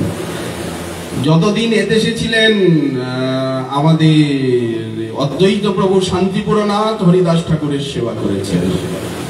চৈতন্য ভাগবতে রয়েছে, রোজ তুমি আমাকে কেন মদন গোপালের প্রসাদান্ন দাও, কেন তুমি এত প্রসাদ পাঠাও, কেন তুমি আমার সীতানাথ বললেন আমি ঠিক করি। উনি কান্নাকাটি করেন, বলে আমি ভিক্ষে করে খাবো, কেন তোমার শ্রীমন্দিরের থেকে তুমি বলেন তোমার সেবা, তোমাকে গীতা ভাগবত শুনিয়ে আমি কত আনন্দ পাই, তোমার সঙ্গে কীর্তন করে আমি কত আনন্দ পাই। সীতানাথ সেবা করছেন, ওখানে মহাপ্রভু সেবা করছেন। ঠাকুর হরিদাস এখন বৃদ্ধ হয়েছে, যেন অসুস্থ লীলা, আর যেন 3 লক্ষ হরিনাম করতে পাচ্ছেন না। এই তো সেদিনই হরিদাস নির্জন তিথি গেল, কালকে পূর্ণিমা ছিল, কালকে ছিল পূর্ণিমা, তার আগের দিন ছিল অনন্ত চতুর্দশী, হরিদাস ঠাকুরের নির্জন তিথি। এই একদিন গোবিন্দ মহাপ্রসাদ লইয়া হরিদাসে দিতে গেলা আনন্দিত হইয়া। মহাপ্রভুর অন্তর্ধানের কিছু পূর্বে 1533 খ্রিস্টাব্দে মহাপ্রভু সঙ্গোপন লীলা, তার কিছু আগে একদিন গোবিন্দ মহাপ্রসাদ লইয়া হরিদাসে দিতে গেলা আনন্দিত হইয়া। দেখেন হরিদাস ঠাকুর করিয়াছেন শয়ন, মন্দ মন্দ করিতেছেন নাম সংকীর্তন। দুপুরবেলা শুয়ে আছেন, কিন্তু 3 লক্ষ হরিনাম করেন। গোবিন্দ কহেন উঠ আসি করহ ভোজন। মহাপ্রসাদ পাঠিয়েছেন মহাপ্রভু। হরিদাস কহে আজি করিমু লঙ্ঘন, সংখ্যা কীর্তন নাহি পুরে কিমতে খাইমু। মহাপ্রসাদ আনিয়াছ বলো কেমনে উপেক্ষিমু। এত বলি মহাপ্রসাদ করিলা বন্দন, তার এক রঞ্চ লইয়া করিলা ভক্ষণ। নিয়ে যাও। ঠাকুর মহাপ্রসাদ ফিরিয়ে দিচ্ছেন, বলেন না ওই যে নিলাম, দণ্ডবোধ করলাম, এক রঞ্চ নিলাম, প্রসাদের সম্মান। তো সংখ্যা নাম যখন আপনার শেষ হবে তখন আপনি প্রসাদ গ্রহণ করবেন। বলেন গোবিন্দ আর সংখ্যা নাম এই বৃদ্ধ বয়সে শেষ করতে পারবো না, এই অপরাধ নিয়ে, এই দুঃখ নিয়ে, ব্যথা নিয়েই আমাকে বিদায় নিতে হবে। আমার জিহ্বায় আর নাম উচ্চারণ হচ্ছে না, আর পাচ্ছি। মহাপ্রভুকে গোবিন্দ গিয়ে বললেন, প্রভু ঠাকুর আজ মহাপ্রসাদ পাঠিয়ে দিলেন, উনি নিলেন না।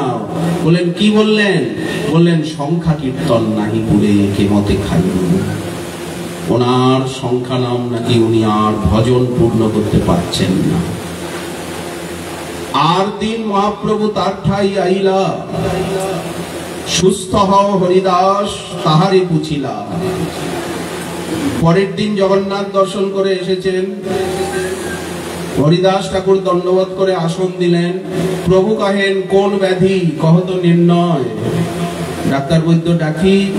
হরিদাস কহে সংখ্যা কীর্তন না পুরোয়। বলছি তোমার শ্রীঅঙ্গ কেমন, শরীরটা কেমন?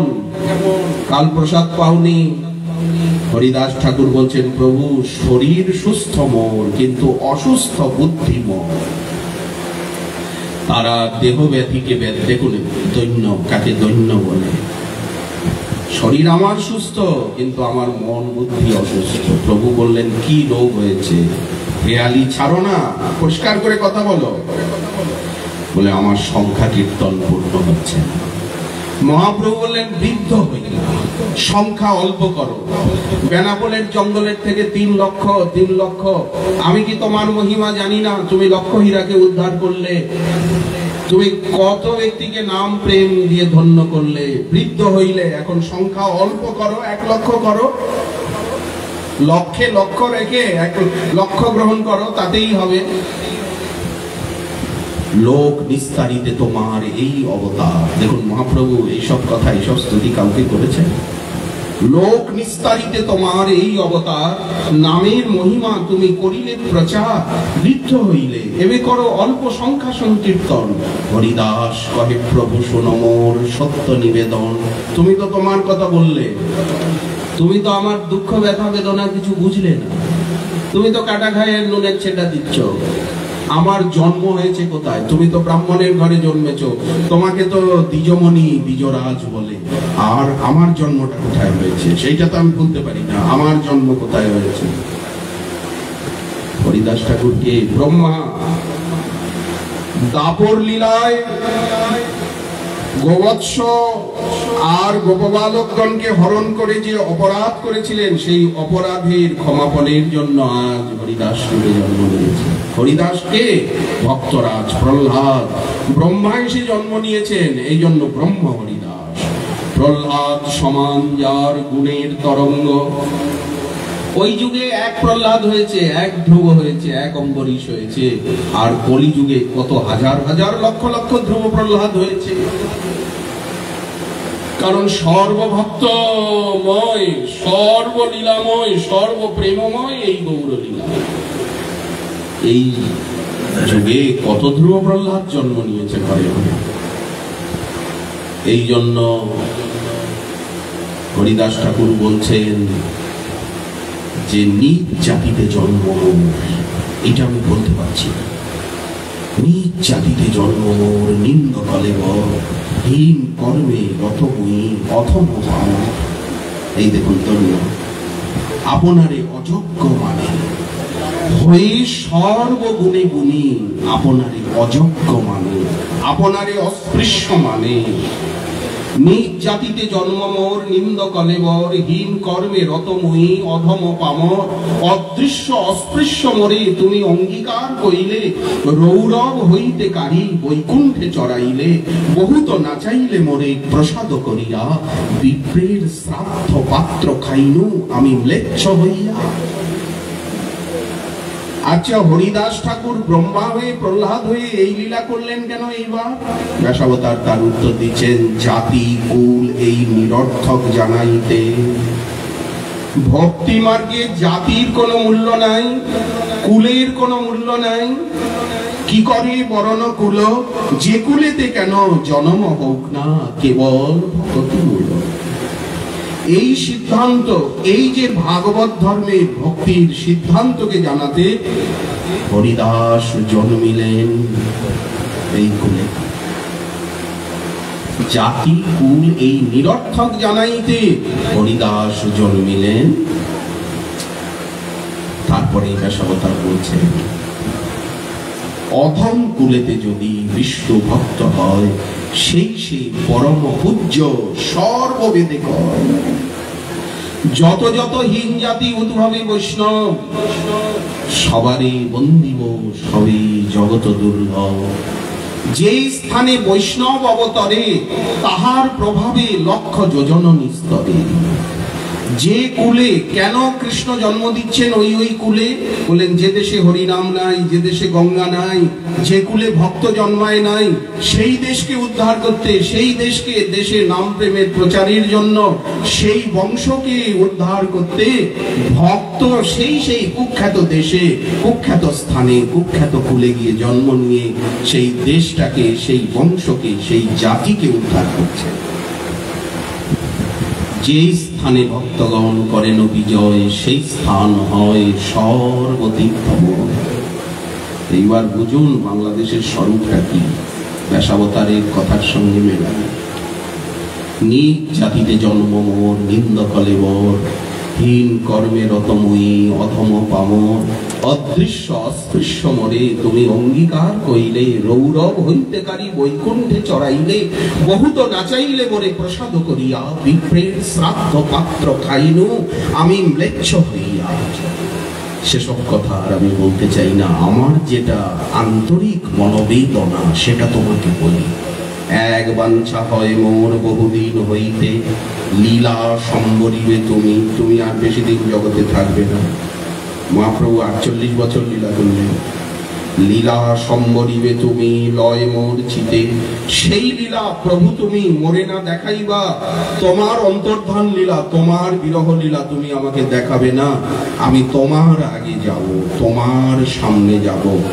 আপনার আগে মোর শরীর পারিবা, হৃদয়ে ধরিব তোমার কমল চরণ, নয়নে হেরিব তোমার ওচান্দ বদন, জিহ্বায় উচ্চারিব শ্রীকৃষ্ণ চৈতন্য নাম, এই মতো ইচ্ছা মোর ছাড়িতে। হরিদাস ঠাকুর বললেন তোমার চরণ বুকে নেব, তোমার শ্রীমুখ দর্শন করতে করতে, আর তোমার নাম নিতে নিতে, শ্রীকৃষ্ণ চৈতন্য নাম, গৌর নাম নিতে নিতে আমি শেষ নিঃশ্বাস ত্যাগ করে তোমার আগে চলে যাব। প্রভু কহেন হরিদাস, যে তুমি মাগিবে, তুমি আমার কাছে এই কথা বলছো কেন? জগন্নাথকে জানাও কৃষ্ণ কৃপাময়। আমি কোথাকার কে? কৃষ্ণ কৃপাময়, তাহা অবশ্য করিবে। কিন্তু আমার যা কিছু কার্য সব তোমা লইয়া। কি কাজ? নাম প্রেম প্রচার, সেটা তোমার দ্বারে। তুমি যদি চলে যাও আমার কাজ পণ্ড হয়ে যাবে, আমার কাজ বন্ধ। আমিও কিন্তু তোমার পিছে পিছে চলে যাব। তোমার যে কিছু কার্য সব আমার লইয়া, অতএব তোমার যোগ্য নহে তুমি যাব আমারে ছাড়িয়া। হরিদাস ঠাকুর তখন চরণে ধরে বলছেন, প্রভু মায়া করো না, দয়া করো। আমি তো তোমার দাসের আভাস। মোর শিরোমণি কত কত মহাশয়, তোমার লীলার সহায় কোটি ভক্ত হয়। যদি আমা হেন এক কীট মরি গেল, এক পিপিলিকা মরিলে পৃথিবীর কাহাহানি হইল। আমি একটা পিপিলিকার মতো, কত কত ভক্ত তোমার রয়েছেন, তুমি আমাকে আমার জন্য চোখের জল ফেলছ। প্রভু অবশ্য আমার এই মনোবাসনাকে তুমি পূর্ণ করবে। মহাপ্রভু বলেন, জন্ম মৃত্যু কি আমাদের হাতে আছে নাকি? আর তোমার যে ভক্তি, যে নিষ্ঠা, জগন্নাথ শ্রীকৃষ্ণ কৃপাময় ভক্তবৎসল নিশ্চয়ই তোমার বাসনা পূর্ণ করবেন। আমাদের হাতে তো কিছু নাই, তুমি জগন্নাথকে জানাও। হরিদাস মধ্যাহ্ন কৃত্যে তাহলে আমি যাই। সেই দিন প্রভু বিদায় নিলেন। কিন্তু হরিদাস ঠাকুরের যে দার্ঢ্যতা দেখলেন, মানসিক একাগ্রতা, আজও হরিদাস ঠাকুর মহাপ্রসাদ গ্রহণ করলেন না। যেন অসুস্থ লীলা, যেন শয্যাশায়ী। তৃতীয় দিনের কথা বলছেন হরিদাস সেইপা। আর দিন মহাপ্রভু ঈশ্বর দেখিয়া হরিদাসের বাসায় আইলা শীঘ্র করিয়া। মন্দিরে বেশিক্ষণ থাকেননি, ভক্তগণকে নিয়ে এসেছেন। হরিদাসের আগে আসি দিলা দর্শন, হরিদাস বন্দিলা প্রভু আর বৈষ্ণব চরণ। প্রভু হরিদাস ঠাকুরের শিয়রের কাছে বসলেন। হরিদাস ঠাকুর শয়ন করে আছেন, যেন অসুস্থ লীলা। আর আজ 2-3টি দিন হলো প্রসাদ গ্রহণ করেননি, উপবাসী। প্রভু কহেন, হরিদাস কেমন আছো, কহ সমাচার। হরিদাস কহে, প্রভু যে ইচ্ছা তোমার। আমি তো আমার ইচ্ছা ব্যথা বেদনার কথা জানিয়েছি, এখন তুমি যা করবে। মনে মনে প্রার্থনা করছেন, হে সংকীর্তন পিতা, হে সংকীর্তন রসন মাদি, হে সংকীর্তন প্রবর্তক, হে সংকীর্তন নাটুয়া, তোমার শ্রীমুখে সংকীর্তন শুনবো আর তোমার নটন মঙ্গল নৃত্য দেখব মনে মনে। তখন মহাপ্রভু হরিধ্বনি দিয়ে সংকীর্তন আরম্ভ করলেন সেই সিদ্ধ বকুল বলে, অঙ্গনে আরম্ভিলা প্রভু মহাসংকীর্তন, বক্রেশ্বর পণ্ডিত তাহা করেন নর্তন। হরিদাস ঠাকুরকে ধরাধরি করে সংকীর্তনের মাঝখানে শোয়ানো হলো, খুব মাতামাতি কীর্তন হচ্ছে। মহাপ্রভুর ইচ্ছা হলো এই যে নীলাচলবাসী ভক্তগণ, এই যে রামানন্দ রায়, এই যে কাশী মিশ্র, ব্রহ্মানন্দ ভারতী, পরমানন্দ পুরী, এই যে কাশীশ্বর, শঙ্কর, জগদানন্দ, ভগবান আচার্য, যারা যারা আছেন এখানে, সিটি মাইতি, তারপরে যারা যারা বাণীনাথ পট্টনায়ক, যারা যারা আছেন নীলাচলবাসী ভক্তগণ, তারা তো হরিদাস ঠাকুরের গৌরমণ্ডলে যে লীলা, যশোহরে যে লীলা, বেনাপোলে যে লীলা, ফুলিয়ায় যে লীলা, শান্তিপুরে যে লীলা, নদিয়ায় যে লীলা, সে তো নীলাচলবাসী ভক্তগণ জানেন না, সার্বভৌম ভট্টাচার্য জানেন না, কাশী মিশ্র জানেন না। তখন মহাপ্রভুর ইচ্ছা হলো এই যশোহরে হরিদাস ঠাকুরের জন্ম থেকে আজ পর্যন্ত ওনার জীবনে যে দিব্যাতি দিব্য লীলাবলী ঘটেছে সেগুলো মহাপ্রভু তো সব জানেন, এইগুলো নীলাচলবাসী ভক্তগণকে এখন বলে শোনাবেন। এই কীর্তনকে মন্দীভূত করে মহাপ্রভু রামানন্দ সার্বভৌম সবার অগ্রেতে হরিদাসের গুণ প্রভু লাগিলা কহিতে, হরিদাসের গুণ কহিতে প্রভু হইলা পঞ্চমুখ, কহিতে কহিতে প্রভুর বারে প্রেম সুখ। ভক্ত যেমন ভগবানের কথা বিনিয়ে বিনিয়ে বলেন, ভগবানও তো ভক্তের কথা বিনিয়ে বিনিয়ে বলতে ভালোবাসেন। ভক্ত যেমন ভগবানের সেবা করেন, ভগবানও তো ভক্তের সেবা করেন। ভক্ত যেমন ভগবানকে ভালোবেসে আকুল হন, ভগবানও তো ভগবানকে ভক্তকে ভালোবেসে আকুল হন। ভক্ত যেমন ভগবানকে পাওয়ার জন্য, তার সুখের জন্য কৃষ্ণবৃত্তে ভোগ ত্যাগ সবকিছু ত্যাগ করেন, ভগবানও তো তার সবকিছুকে ত্যাগ করে ভক্তের পেছনে পেছনে দৌড়ান। এদিকে যেমন হবে ওদিকেও তেমন হবে, তবে এদিকের থেকে ওদিকে বেশি হবে। ভগবান বলেছেন, আমার দিকে যদি তুমি এক পা এগিয়ে আসো, আমি তোমার দিকে 1000 পা নেমে আসবো। ওদিকে বেশি হবে, কারণ ওদিকে তত্ত্ব বড়। এদিকে যদি আমরা এক পত্র তুলসী দিই, ওদিকের থেকে উনি সর্বস্ব দেবেন, চতুষ্পাদ বিভূতি দিয়ে দেবেন। এদিকে যদি আমরা একবার কৃষ্ণায় নমঃ বলে প্রণাম করি, ওদিকে উনি সারা জীবনের জন্য দাঁড়িয়ে যাবেন। বলি একবার প্রণাম করেছিল, উনি বলির পর্যায়ে সারা জীবনের জন্য দাঁড়িয়ে গেলেন কিনা? তাহলে এদিকে এক আর ওইদিকে সব কিছু, এই কৃপা। রামানন্দ সার্বভৌম সবার অগ্রেতে হরিদাসের গুণ প্রভু লাগিলা কহিতে, হরিদাসের গুণ কহিতে হইলা পঞ্চমুখ, কহিতে কহিতে প্রভুর বারে প্রেম সুখ। হরিদাস ঠাকুর, আচ্ছা ভক্তকে যদি কেউ সম্মান করে, তার প্রশংসা করে, ভক্তের আনন্দ হয় না দুঃখ হয়, ব্যথা হয়, বেদনা হয়? যদি আনন্দ হয় বুঝতে হবে এখনো আগুন ভিতরে লাগেনি। যদি কষ্ট হয়, ভক্তকে কেউ প্রণাম করলে, ভক্তকে সম্মান করলে, ভক্তের কষ্ট হয় না আনন্দ হয়? যখন কষ্ট হবে, দুঃখ ব্যথা বেদনা হবে, তখনই বুঝতে হবে যে ভক্তিরূপী আগুন ভিতরে লেগে গেছে, পাটের গুদামে এখন আগুন লেগেছে। আর যদি আনন্দ হয়, তাহলে বুঝতে হবে এখনো ভক্তি মহারানীর হৃদয়ে আগমন হয়নি, অন্ধকার রয়ে গেছে, সূর্য ওঠেনি। হরিদাস ঠাকুর প্রভুকে বলছেন, প্রভু আর না, আর না, আর না, প্রভু আর দুঃখ ব্যথা বেদনা দিও না। সর্বদামোদর বললেন, প্রভু ঠাকুর আপনাকে যেন নিকটে বসতে বলছেন, ডাকছেন।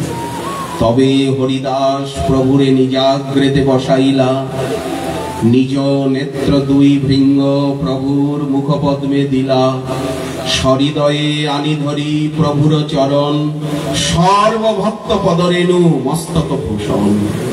দেখুন, হরিদাস ঠাকুরের বুকে রয়েছে মহাপ্রভুর চরণ, নয়নে রয়েছে মহাপ্রভুর শ্রীরূপ, শ্রীমুখারবিন্দ, আর মস্তকে রয়েছে, চরণ তো বুকে রয়েছে, আর মস্তকে রয়েছে সর্বভক্ত নৃত্য করছিলেন, চারিদিকে ঘুরে ঘুরে ভক্ত নৃত্য করছিলেন সেই সিদ্ধবকুল তলে। সেই ভক্তগণের পদধূলি রয়েছে মাথায়, তাহলে ভগবানের চরণ বুকে আর মাথায় রয়েছে ভক্ত পদধূলি। সর্বভক্ত পদ রেণু মস্তক ভূষণ শ্রীকৃষ্ণ চৈতন্য শব্দ কহে বারবার, শ্রীকৃষ্ণ চৈতন্য, শ্রীকৃষ্ণ চৈতন্য, শ্রীকৃষ্ণ চৈতন্য। কেন হরে কৃষ্ণ বলছেন না কেন? গৌর নাম অমিয়া ধাম প্রীতি মূরতি দাতা, যে গৌরাঙ্গীর নাম লয় তারই হয় প্রেমদয়, তারে মুই যাও। হরে কৃষ্ণ মহামন্ত্র গৌর নামই, মহাপ্রভুরই শ্রীমুখোদ্গীর্ণ নাম, কিন্তু গৌর ভক্তগণের কাছে গৌর নাম আরো প্রিয়, আরো শক্তিশালী। কৃষ্ণ নাম করে অপরাধীর বিচার, কৃষ্ণ বলিলে অপরাধীর না হয় বিকার, কিন্তু চৈতন্য নিত্যানন্দে নাহি এসব বিচার। নাম লইতে দেন প্রেম বহে অশ্রুধার, অদ্যাপিও নিতাই চৈতন্য নাম যে বালয়, আউলায় সর্ব অঙ্গ অশ্রু গঙ্গা বয়। নিত্যানন্দ বলিতে হয় কৃষ্ণ প্রেমদয়, কৃষ্ণ প্রেমে পুলকাশ্রু বিহ্বল সে হয়। ওই জন্য গৌর নাম নিচ্ছেন। সহৃদয়ে আনি ধরি প্রভুর চরণ, সর্বভক্ত পদ রেণু মস্তক ভূষণ। শ্রীকৃষ্ণ চৈতন্য শব্দ কহে বারবার, প্রভু মুখ মাধুরী পিয়ে নেত্রে জলধার। শ্রীকৃষ্ণ চৈতন্য, শ্রীকৃষ্ণ চৈতন্য, চোখে জল অশ্রুধারা। তার সেই আকুতি ভাব দেখে মহাপ্রভু বুকে জড়িয়ে ধরেছেন। এবার মহাপ্রভুর শ্রী বক্ষে, মহাপ্রভুর মস্তকের কাছে, মহাপ্রভুর শ্রী মুখারবৃন্দের কাছে মুখারবৃন্দ রেখে শ্রীকৃষ্ণ চৈতন্য শব্দ করিতে উচ্চারণ।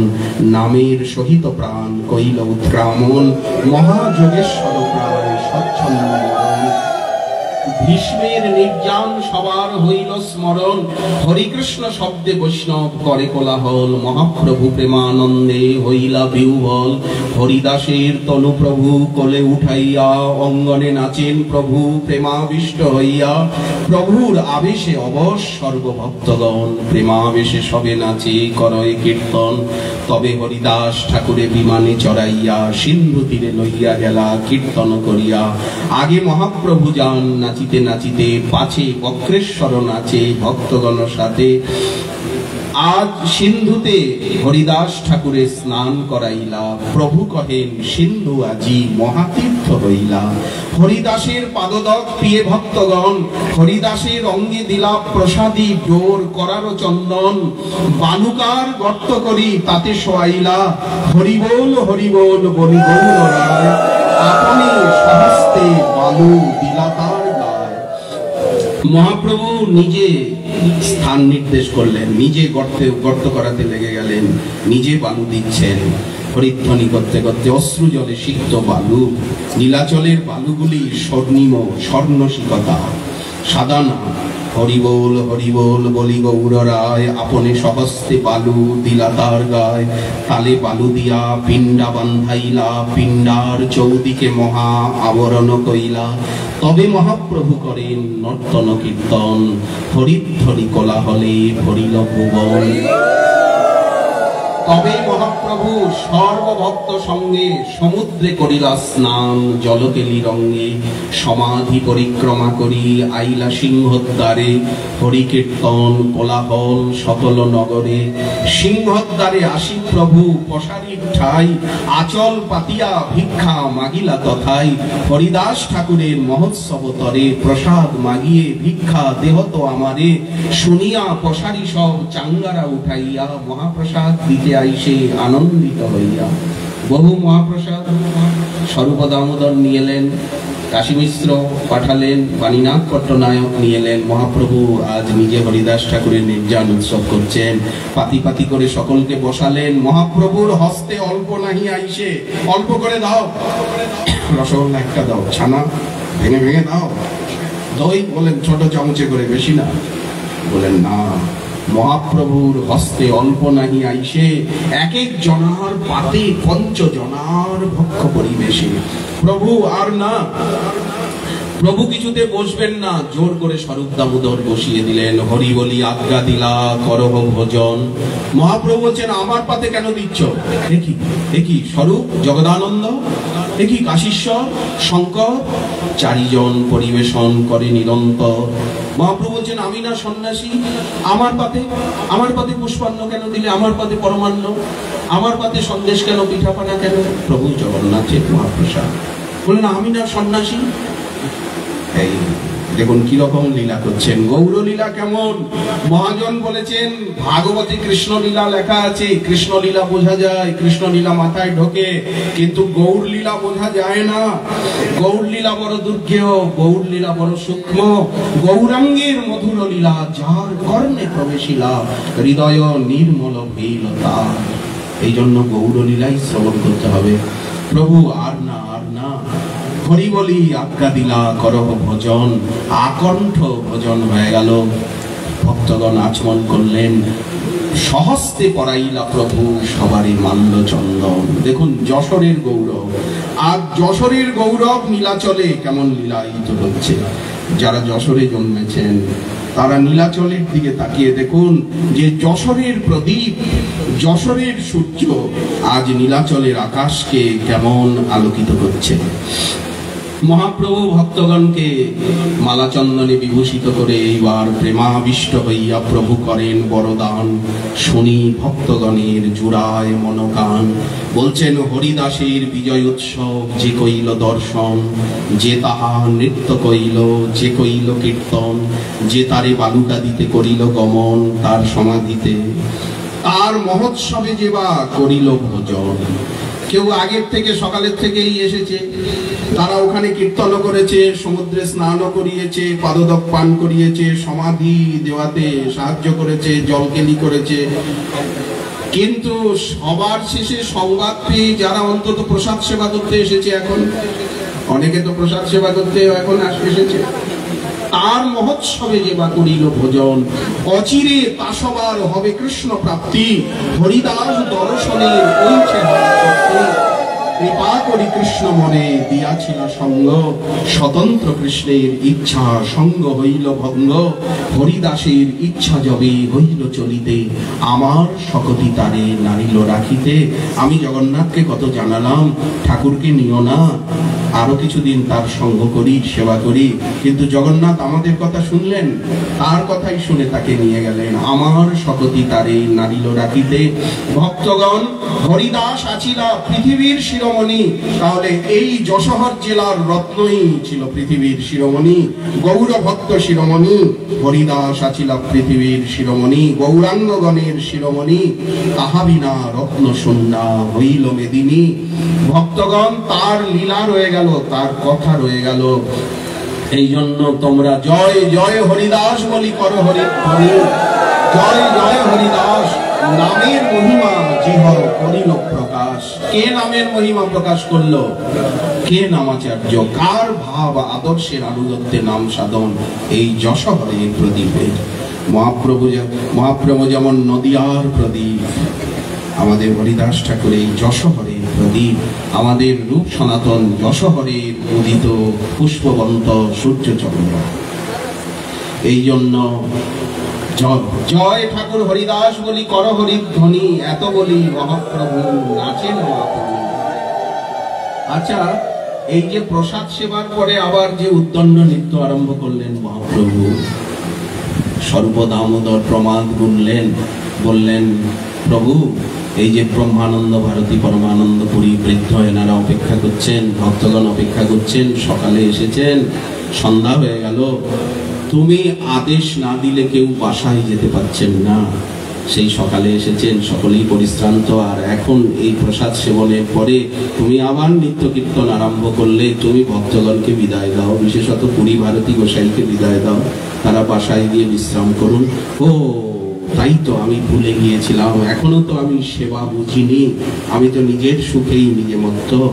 আচ্ছা ভক্তগণ, তাহলে সন্ধ্যা সমাগমে তোমরা সকলে নিজ নিজ বাসায় গিয়ে বিশ্রাম করো। তবে মহাপ্রভু সর্বভক্তে বিদায় দিল, হর্ষ বিষাদে প্রভু বিশ্রাম করিল। সন্ধ্যা হয়ে উঠল, গম্ভীরার কুলুঙ্গিতে ছোট একটা মাটির প্রদীপ জ্বলে উঠল। মাদুর বিছিয়ে দিলেন গোবিন্দ দাস। মহাপ্রভু একটা মাদুর আর একটা ছেঁড়া কাঁথার উপরে শোন। মহাপ্রভু বিশ্রাম করছেন। হর্ষ বিষাদে প্রভু বিশ্রাম করিলা, এই তো কহিল হরিদাসের বিজয়। যাহার শ্রবণে কৃষ্ণের দৃঢ় ভক্তি হয়, চৈতন্যের ভক্ত বাৎসল্য ইহাতেই জানি। ভক্ত বাঞ্ছা পূর্ণ কইলা ন্যাসী শিরোমণি, শেষকালে দিলা তারে দর্শন স্পর্শন। তারে কোলে লইয়া কইলা আপনে নর্তন, আপনে সহস্তে তারে বালু দিলা। আপনে মহাপ্রসাদ মাগি মহোৎসব কইলা। চৈতন্য চরিত্র এই অমৃতের সিন্ধু, কর্ণমন তৃপ্ত করে যার এক বিন্দু। ভবসিন্ধু তরিবারে যার আছে চিত্ত, শ্রদ্ধা করি শুনো সেই চৈতন্য চরিত্র। চৈতন্য চরিত্র শুনো, গৌরলীলা শুনো, শ্রদ্ধা ভক্তি করি মাৎসর্য ছাড়িয়া। এই যে পরশ্রী কাতরতা, হিংসা, নিন্দা, অহংকার, অভিমান, মাৎসর্য ছাড়িয়া মুখে বল হরি হরি। এই কলিকালে নাহি আর ধর্ম, এই কলিকালে নাহি আর ধর্ম। বৈষ্ণব বৈষ্ণব শাস্ত্র কহেন এই মর্ম। শ্রীরূপ রঘুনাথ পদে যার আস। দেখুন আনুগত্যের ঝঙ্কার তুলছেন, গুরুবর্গের আনুগত্যের। শ্রীরূপ রঘুনাথ পদে যার আস, চৈতন্য চরিতামৃত কহে কৃষ্ণ দাস। এই জন্য এই হরিদাস ঠাকুরের লীলাভূমি, এই যশোহর ধাম, শ্রীরূপ সনাতনের লীলাভূমি, লোকনাথ গোসাইপাদের লীলাভূমি, নিতাইচাঁদের লীলাভূমি। এই যশোহরের প্রতিটি রজকণাকে, প্রতিটি বৃক্ষলতা, এখানে স্থির চর নর নারী, বালক বৃদ্ধ, প্রতিটি অধিবাসী আমাদের সবার গৌরাঙ্গগণের বন্দনীয়। যে দেশে বৈশে গৌরাঙ্গের গণ, মহাপ্রভুর ভক্ত যত গৌর দেশে স্থিতি, সবার চরণ বন্ধ করিয়া প্রণতি। এই জন্য আপনারা গৌরাঙ্গগণ, আপনারা হরিদাস ঠাকুরের নিজজন, শ্রীরূপ সনাতনের গণ, আপনাদের শ্রী পদারবিন্দে বারবার প্রণতি নিবেদন করে আজকের শ্রী গৌর কথার এইখানে দেওয়া হলো বিশ্রাম।